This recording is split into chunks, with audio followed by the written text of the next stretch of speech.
My name is Vincent, and at 53 years old, I thought I understood what family meant. Last Saturday started like any other day. I was preparing for my daughter Sarah's 25th birthday barbecue, hoping this would be the day we finally reconnected after 3 difficult years since my wife passed. I had spent the entire week getting everything perfect, cleaning the pool, buying premium steaks, setting up decorations around our backyard in suburban Dallas. But sometimes the people we love most can surprise us in ways we never expect. Before I tell you what happened that afternoon, let me ask, where are you watching from? Please hit that like button and subscribe for more real-life stories. Now let me take you back to that sunny Saturday that changed everything between my daughter and me. I woke up at 5 in the morning that Saturday, my internal clock still set to construction supervisor hours, even though it was my day off. The house felt quiet without my wife Linda, who used to be the one orchestrating these family gatherings. 3 years since cancer took her, and I was still learning how to fill the spaces she left behind. Sarah and I had been walking on eggshells around each other since the funeral. She blamed me for working too much overtime during Linda's illness for not being home enough during those final months. Maybe she was right. Maybe I threw myself into work because watching my wife fade away was too painful to bear. But I was trying to provide for medical bills, trying to keep our world from falling apart financially while it crumbled emotionally. Today was going to be different. I had invited 8 of Sarah's college friends, my brother Tom, with his wife and 2 kids, and our neighbor Carol, who had been like a second mother to Sarah growing up. The guest list represented my attempt to create the kind of celebration Linda would have organized. I started by marinating the steaks in Linda's special blend of garlic rosemary and red wine. My hands moved automatically through the motions muscle memory from years of watching her prepare family meals. The potato salad came next, another one of Linda's recipes that Sarah had loved since childhood. I diced the potatoes exactly the way Linda taught me, adding just enough mayo and a secret splash of pickle juice. By 7 a.m., I was outside installing new string lights around the patio. The morning air was cool and crisp, perfect weather for an outdoor party. I tested each strand twice, making sure everything would be perfect when the sun went down. The pool sparkled in the early light, having been cleaned and balanced 3 times this week. The sound system took another hour to set up properly. I had created a playlist mixing Sarah's current favorite songs with the music she loved as a little girl, the same songs Linda used to play while cooking Sunday breakfast when Sarah would dance around the kitchen in her pajamas. I hoped the familiar melodies might bridge the gap between who we used to be and who we had become. By noon, everything was ready. The backyard looked like something from a magazine. Colorful balloons bobbed in the gentle breeze, the grill was preheated and ready, and tables were set with Linda's good dishes. I had even bought fresh flowers for the centerpieces, yellow roses that reminded me of the ones Linda grew in her garden. Standing in my kitchen, looking out at the perfect party setup, I felt a mixture of pride and nervous anticipation. This had to work. Sarah and I needed this day to go well.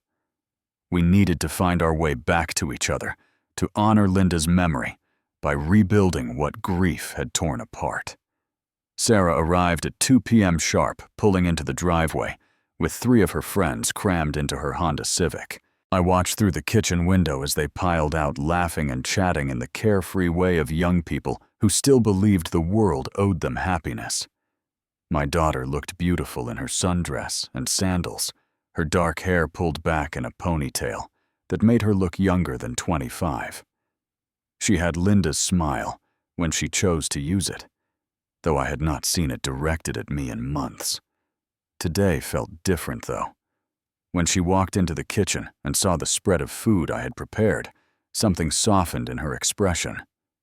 "Dad, this looks amazing," she said. and for a moment she was my little girl again, the one who used to help me flip pancakes on Sunday mornings. You remembered my favorite potato salad. Your mother's recipe, I replied, trying to keep the emotion out of my voice. She always said the secret was in the seasoning. Sarah's friends were impressed by the setup. They complimented everything from the decorations to the music selection, and I found myself standing a little taller with each kind word. These were good kids, I realized. Polite, appreciative, the kind of young adults Linda and I had hoped Sarah would surround herself with. Tom arrived with his family around 3, bringing his famous cornbread and enough beer to float a small boat. His wife, Maria, immediately started helping serve drinks, while their twins, Jake and Emma, made a beeline for the pool. The sound of children's laughter filled the air, a sound I had not heard in my backyard for too long. Carol showed up with a homemade chocolate cake, 3 layers tall, with "Happy Birthday, Sarah" written in perfect script across the top. She had been making Sarah's birthday cake since Linda got too sick to bake another small kindness that meant more than she probably knew. As the afternoon progressed, I found myself relaxing for the first time in months. Sarah was laughing with her friends, swimming in the pool, acting like the carefree young woman she should be, instead of the bitter, grieving daughter she had become. When she helped me carry platters of food from the kitchen to the patio, we moved together with the easy rhythm of a father and daughter who actually liked each other. "Remember when you taught me to swim in this pool?" Sarah asked as we set down the last tray. "I was so scared of putting my face underwater." "You were 6, I said, smiling at the memory. "And stubborn as a mule. Took 3 summers before you would jump off the diving board. But you never gave up on me," she said, and for a moment her voice was soft, vulnerable. "You stood in that pool for hours, catching me every time I jumped." The moment felt fragile and precious, like holding a soap bubble that might burst if I breathed too hard. Tom caught my eye from across the patio and nodded approvingly. Even he could see that something was healing between Sarah and me. The grill was working perfectly, the steaks searing to perfection, while the smell of charcoal and meat filled the summer air. Sarah's friends complimented my cooking, asking for grilling tips, and sharing stories about their own family barbecues. I felt useful, valued, like I belonged in this group of young people who saw me as more than just Sarah's difficult father. Everything was going exactly as I had hoped. Better, even. For the first time since Linda died, our house felt like a home again. By 4:30, the party was in full swing. The pool area had become the center of activity, with Sarah and her friends splashing around in the crystal-clear water, while the adults sat in lawn chairs nearby, drinks in hand, enjoying the perfect weather and easy conversation. I had changed into my best polo shirt that morning, navy blue, with thin white stripes, paired with pressed khaki shorts. Linda had bought me this outfit for Father's Day 2 years before she died, telling me I looked distinguished, but approachable. I felt good wearing it, confident and put together. My phone was in my pocket, along with my wallet, and I was wearing the anniversary watch Linda had given me for our 20th wedding anniversary, a simple but elegant timepiece that I treasured more than anything else I owned. The drinks were running low, so I loaded up a tray with fresh beers and glasses of sweet tea, balancing everything carefully as I made my way toward the pool. The late afternoon sun was perfect, not too hot, but warm enough that the cool drinks would be appreciated. I was thinking about suggesting a family vacation to Sarah later, maybe something simple, like a weekend at the lake, where we could continue rebuilding our relationship away from all the memories that haunted this house. Sarah was floating near the edge of the pool, her friends scattered around the deep end, their laughter echoing off the water. She looked relaxed and happy, more carefree than I had seen her in years. This was the daughter I remembered, the one who used to race me across this same pool when she was in high school, who would challenge me to diving contests and cannonball competitions that always ended with both of us laughing until our sides hurt. "Dad, bring those drinks over here," Sarah called out, swimming toward the edge where I was standing. "We are dying of thirst in this heat." I approached the pool edge, carefully mindful of the wet concrete and the full tray in my hands. The last thing I wanted was to slip and ruin the perfect afternoon by dropping drinks everywhere. I knelt down on one knee, setting the tray safely on the pool deck before leaning over to hand out the drinks individually. Sarah was treading water right in front of me, her arms moving slowly to keep herself afloat. I handed her a sweet tea first, her favorite drink since childhood. She accepted it with a smile that reminded me so much of Linda that my heart ached for a moment. This was what I had been hoping for all week. This easy connection, this sense that we might actually find our way back to being father and daughter instead of two strangers sharing the same grief. "Thanks, Dad," Sarah said, taking a long sip of the tea. "This is exactly what I needed." I was reaching for another drink when Sarah suddenly moved closer to the edge, her hand shooting out to grab my forearm. At first, I thought she was just trying to steady herself in the water. But then her grip tightened, and she pulled hard, using her momentum in the water to drag me forward. The world tilted sideways. One second I was kneeling safely on dry concrete, and the next I was tumbling headfirst into the pool, my body hitting the water in an awkward, graceless splash that soaked everyone within 10 feet. The shock of the cool water was nothing compared to the shock of what had just happened. I surfaced quickly, sputtering, and disoriented my carefully chosen clothes, clinging to my body like soggy newspaper. "Cool off, old man," Sarah shouted from beside me, in the water, her voice carrying clearly across the suddenly silent backyard. "You looked way too serious." The silence lasted maybe 3 seconds. Then the laughter started. The sound hit me like a physical blow. Everyone was laughing. Sarah's friends were doubled over in their pool chairs, pointing and giggling like teenagers at a prank show. Tom was chuckling behind his beer, shaking his head, as if to say, "Kids these days." Maria had her hand over her mouth, but her eyes were crinkled with amusement. Even Carol was smiling, though she looked a bit uncertain about whether this was actually funny. But Sarah was laughing the hardest of all. She was floating beside me, her head thrown back, absolutely delighted with herself. "Oh my God. Dad, you should see your face. You look like a drowned cat." I treaded water in stunned silence, trying to process what had just happened. My polo shirt was plastered to my chest, my khakis heavy and awkward in the water. My reading glasses had fallen off when I hit the water, and I could see them sinking toward the bottom of the deep end. The anniversary watch on my wrist, Linda's final gift to me, was now completely submerged water, probably seeping into the delicate mechanism even as I floated there. "Vincent, you okay?" Tom called out, still grinning. That was quite a splash. One of Sarah's friends had already pulled out her phone and was taking pictures. "This is going straight to Instagram," she announced. "Sarah, your dad is such a good sport." A good sport. That is what they thought this was.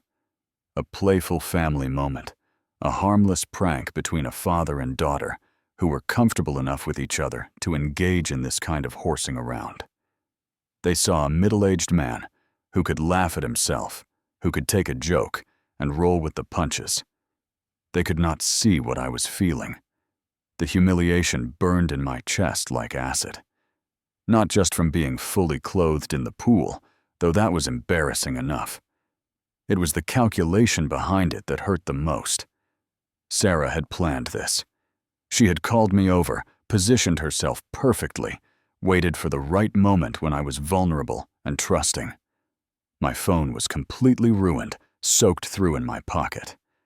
3 years of photos, including some of the last pictures I had of Linda, might be lost forever. My wallet was drenched, my credit cards, and cash soaking wet. The watch, my most precious possession, had stopped ticking. But worse than any material damage was the look on Sarah's face. Pure triumph. She was not embarrassed or apologetic. She was proud of what she had done, basking in the attention and laughter of her audience. This was not a moment of playful connection between father and daughter. This was a public humiliation carefully orchestrated and perfectly executed. "Come on, Dad," Sarah said, still floating nearby with that satisfied smile. "It is just water. You will dry off." I swam to the ladder in the shallow end, my movements slow and deliberate. The weight of my waterlogged clothes made climbing out awkward and undignified. Water streamed from my shorts and shirt, forming puddles on the concrete as I stood dripping beside my own pool at my own party. Tom appeared beside me with a towel, his expression now showing a hint of concern. "Here, brother, let me help you out." I took the towel without saying anything. The laughter was dying down now, people returning to their conversations and drinks, as if nothing significant had happened. But I could still hear Sarah in the pool, retelling the story to a couple of friends who had just arrived, describing my shocked expression with obvious delight.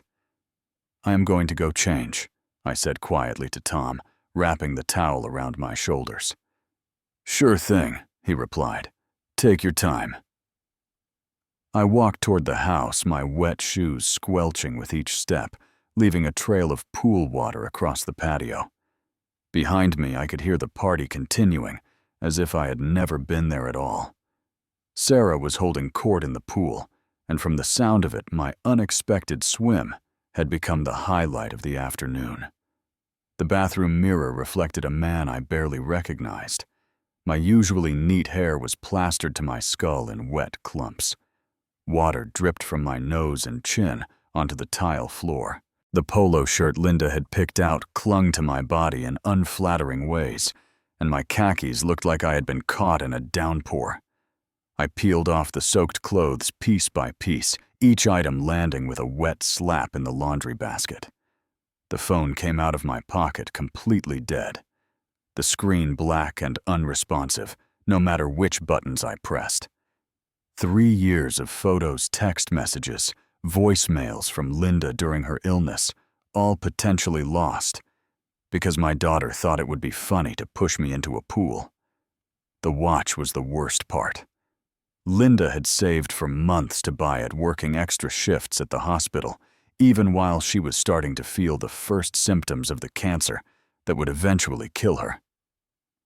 She gave it to me on our anniversary dinner, telling me that every time I checked the time, I should remember how precious our moments together were.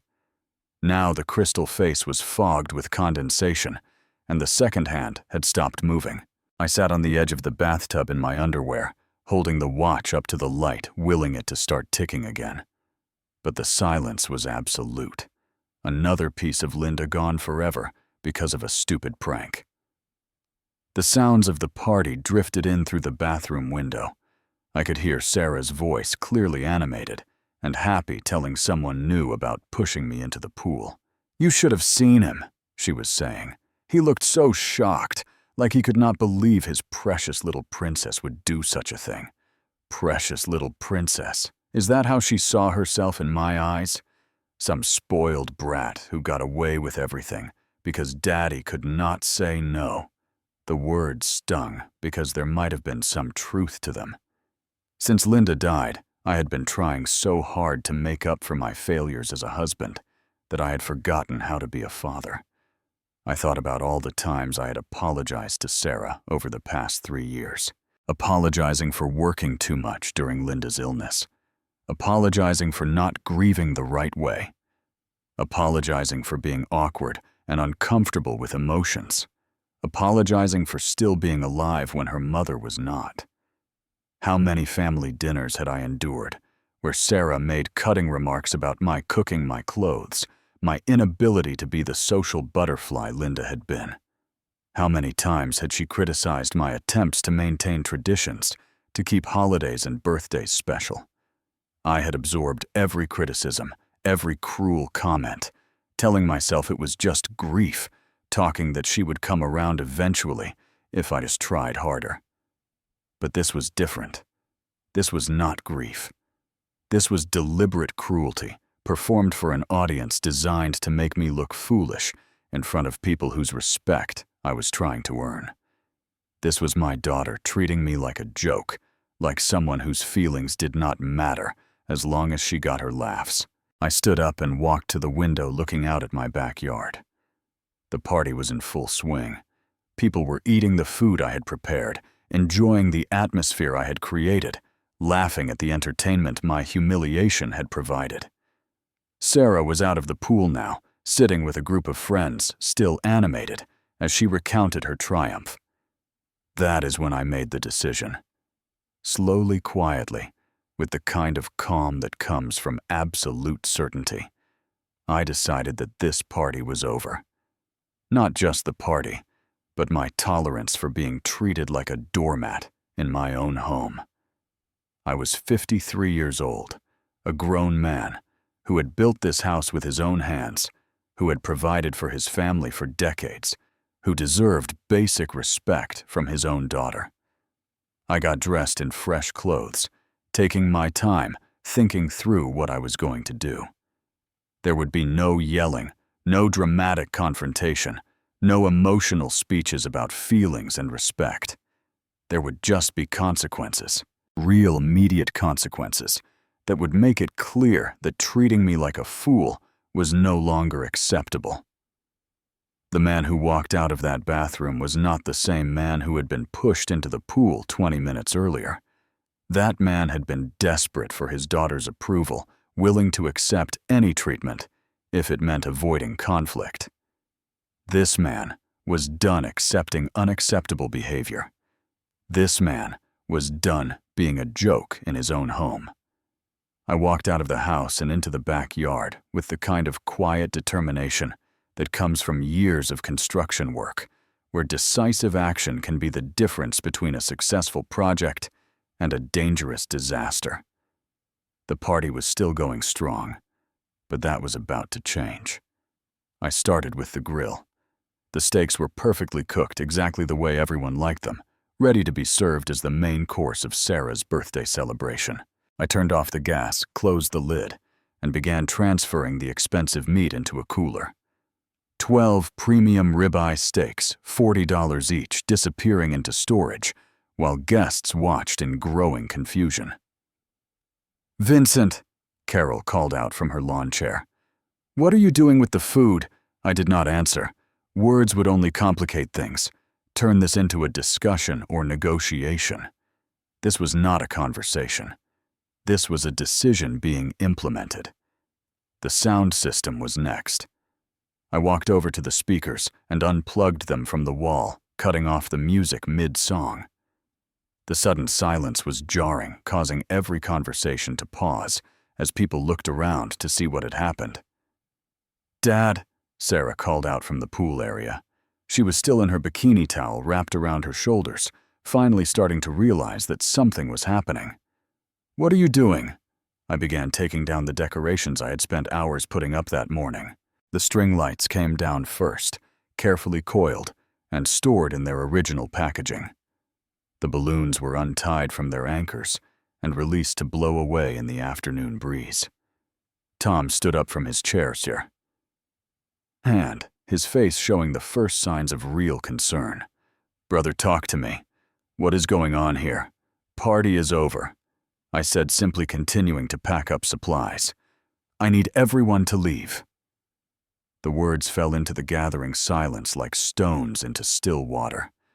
Ripples of confusion and discomfort spread through the group as people tried to process what they had just heard. "Leave!" Sarah climbed out of the pool, her voice rising with indignation. "Dad, what is wrong with you? We are having fun." "You were having fun," I corrected. Folding up the tablecloths Linda had bought specifically for outdoor entertaining. "At my expense. That stops now." Sarah's friends were looking back and forth between us like spectators at a tennis match. unsure whether this was a family drama they should witness or a private moment they should escape. One of them started gathering up towels and pool toys without being asked.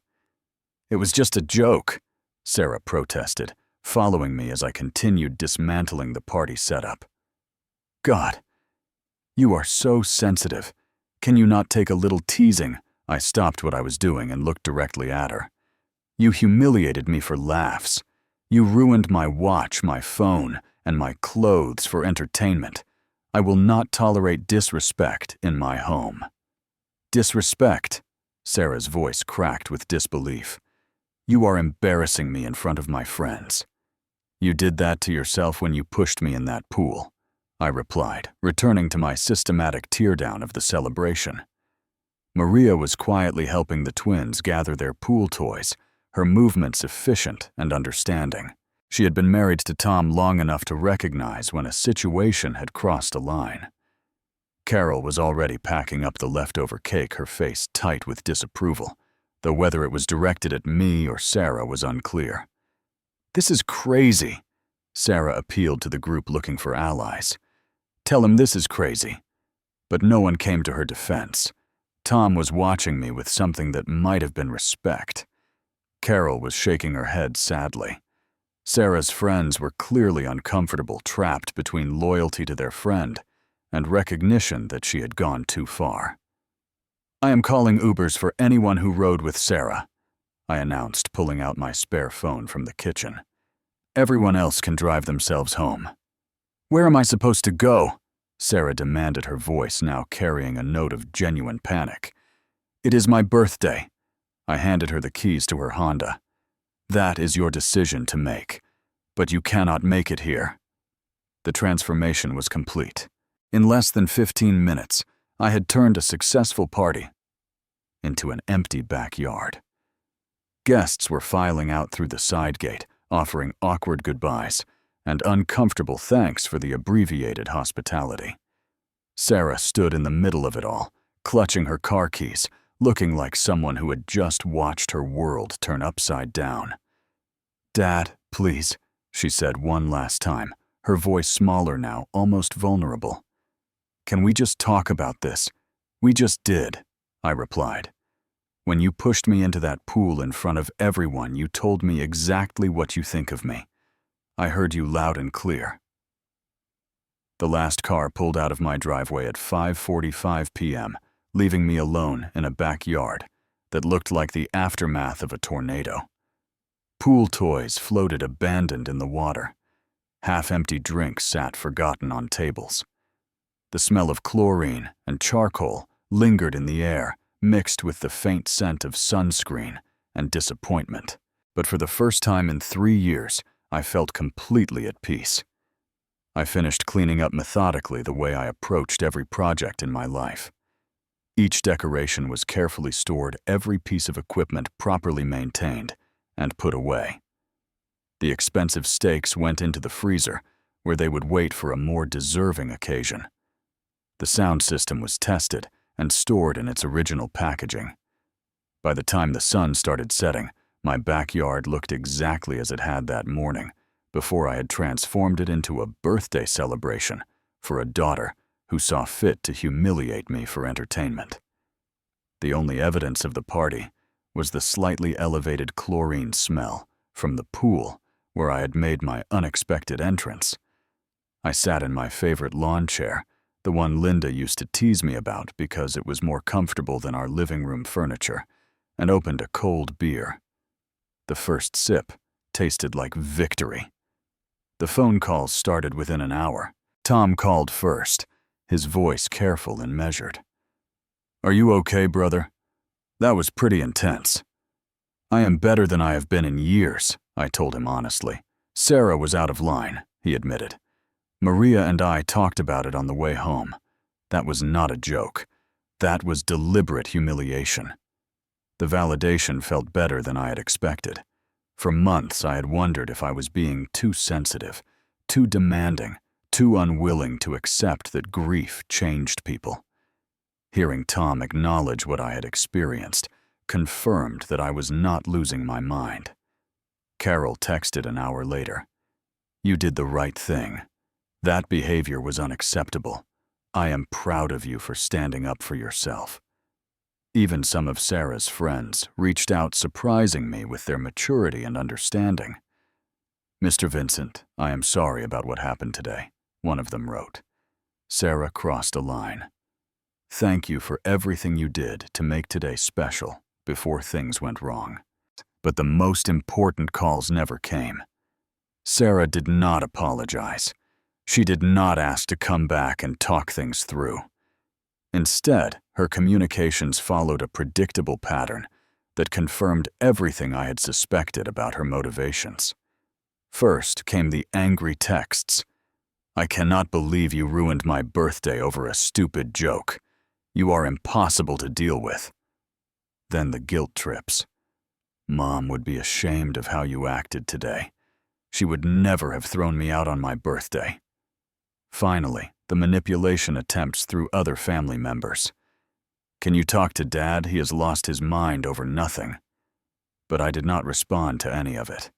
For the first time in 3 years, I was not rushing to apologize, to smooth things over, to accept responsibility for someone else's bad behavior. The silence felt powerful, like finally learning to speak a language I should have mastered decades ago. 3 days later, I got a call from my grief counselor, a woman Linda had insisted I see after she died. Dr. Martinez had been trying to help me navigate the complicated emotions of widowhood and single parenthood with limited success. I heard about what happened at the party, she said during our session. How are you feeling about your decision? Relieved, I admitted. For the first time since Linda died, I feel like I did something she would have been proud of. What makes you think that? Because Linda never tolerated disrespect from anyone, especially Sarah. She would have shut that behavior down immediately. I think I dishonored her memory by accepting treatment she never would have allowed. Dr. Martinez nodded thoughtfully. Grief can make us do things we would not normally do. Sometimes we think accepting bad behavior is a form of love. But boundaries are not the opposite of love. They are often the foundation of healthy relationships. When that night, I sat by the pool, where everything had changed, thinking about the man I used to be, before grief and guilt turned me into someone I did not recognize. The Vincent who had married Linda was confident, decisive, willing to stand up for himself and the people he loved.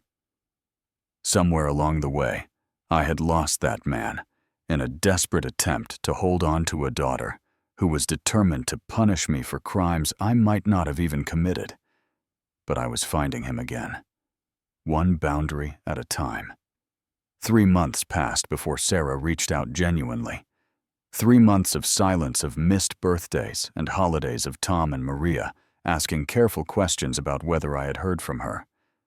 3 months of learning to live with the decision I had made, and discovering that consequences, when applied consistently, can be more powerful than 1,000 apologies.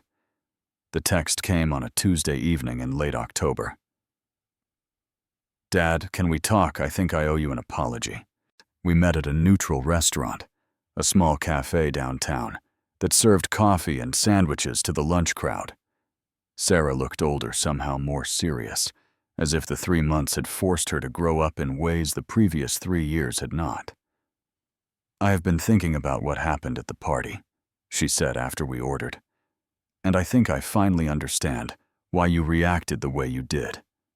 Tell me what you understand, I said, not making it easy for her.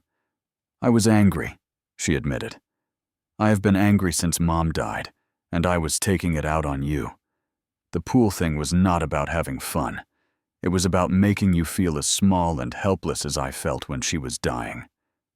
The honesty was unexpected and painful. But it was also the first real conversation we had had in years, the first time Sarah had acknowledged that her behavior might have been about something deeper than just differences in personality or grieving styles. I thought you were choosing work over Mom, she continued. I thought you cared more about providing for us than being with us. So after she died, I wanted to punish you for all the time we lost. But you lost that time too, I pointed out. And I was not the only one who could have spent more time with her. You were in college building your own life. We all made choices. Sarah nodded, tears starting to form in her eyes. I know that now. I started therapy after the party, after I realized that I had burned every bridge in my life over something that was not entirely your fault. Dr. Chen helped me understand that I was grieving not just Mom, but the perfect family I thought we should have been. We talked for 2 hours that day, longer than we had talked in the entire 3 years since Linda died. Sarah told me about the guilt she carried for not coming home more during college, for being selfish and immature during the last months of her mother's life. I told her about the impossible position of trying to be strong for everyone, while falling apart inside about working overtime not to avoid Linda's illness, but to ensure we could afford the best possible care. I am sorry about your watch, Sarah said as we prepared to leave. I know how much it meant to you. The watch is not important, I replied. What mattered was that you were willing to hurt me for entertainment. That is what I could not accept. I understand that now, she said. I understand that love does not mean accepting bad behavior. Mom never would have pushed you in that pool. No, I agreed. She would not have. We hugged in the parking lot, a real hug, not the stiff, obligatory embraces we had been exchanging at holidays. Sarah felt like my daughter again, instead of a stranger who happened to share my last name. But I did not invite her back to the house that day. Some bridges take time to rebuild, even after the foundation has been repaired. Over the following months, we met regularly for dinner, taking small steps toward rebuilding our relationship on healthier terms. Sarah showed me the respect I had demanded, and I showed her the love I had been withholding while protecting myself from further hurt. She started calling before coming over instead of just showing up. She asked about my life, my work, my feelings, instead of just talking about her own problems. When she disagreed with me, she did it respectfully as an adult daughter, speaking to her father instead of a child throwing a tantrum. The change was not dramatic or immediate. There were still difficult conversations, moments when old patterns tried to reassert themselves, times when both of us had to consciously choose to behave differently than we had in the past. But the foundation was solid now, built on mutual respect rather than guilt and manipulation. By the following spring, Sarah was coming over for dinner once a week, helping me plant Linda's garden, talking about her job, and her relationships in the easy way daughters should be able to talk to their fathers. The pool no longer reminded me of humiliation and betrayal. Instead, it had become a symbol of the day I decided to value myself enough to demand better. One evening in May, as we sat on the patio eating dinner and watching the sunset, Sarah brought up the party unprompted. I drive by the house sometimes and remember that day, she said. I remember how shocked I was when you made everyone leave. What do you think about it now? I asked. I think it was the best thing you could have done for both of us, she said. I needed to learn that actions have consequences, and you needed to learn that you deserve to be treated with respect. That night, after Sarah went home to her own apartment, I sat by the pool with a beer and thought about the journey that had brought us to this place. The water was calm and clear, reflecting the lights I had strung around the patio for countless family gatherings. This pool had seen birthday parties and graduation celebrations, summer afternoons, and holiday evenings, the full spectrum of family life over the years. But it would always be most famous in our family history as the place where I finally learned to stand up for myself. The lesson had been expensive. 3 months of silence from my only child. Strained relationships with extended family who thought I had overreacted. The lonely holidays and empty celebration days that come with setting boundaries. But it had also been priceless.